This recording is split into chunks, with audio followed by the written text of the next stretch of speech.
UzAvto Motors aksiyadorlik jamiyatining Asakadagi ishlab chiqarish korxonasidan 5 millioninchi avtomobil chiqdi. Bu natija 2008-yil 1 millioninchi marrani bosib o'tgan zavodning navbatdagi tarixiy yutug'idir. Bu safargi millioninchi avtomobil Onix bo'ldi. Hozir shu haqda.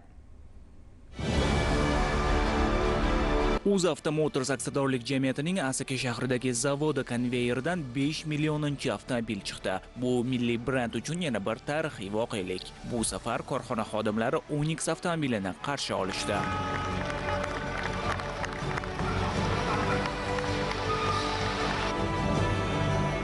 Asaka zavodining ishlab chiqarish quvvati yiliga 300 mingta avtomobilga teng. Xorazm filialida esa bu ko'rsatkich 150 mingtani tashkil etadi. Demak, umumiy ishlab chiqarish quvvati 450 mingta avtomobil. Bundan 17 yil oldin kompaniya 1 millioninchi Lacetti avtomobilini konveyerdan chiqargan edi.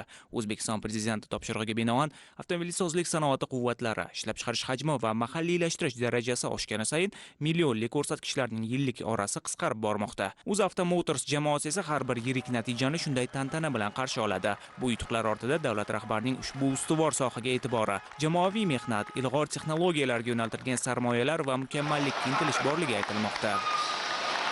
Avvalo erishilgan bu yutuqlarning zamirida mamlakatimiz rahbari, prezidentimiz tomonidan olib borgan siyosat, doimiy UzAvto sanoat sohasiga bo'lgan ko'magi va yordami asosida ushbu ulkan natijalarga erishib kelmoqdamiz. Bugun korxonamiz tarixidagi unutilmas lahzalardan biriga guvoh bo'lmoqdamiz. 5 millioninchi avtomobil. Bu nafaqat texnik yutuq, hamda butun O'zbekistonning ishonchidir.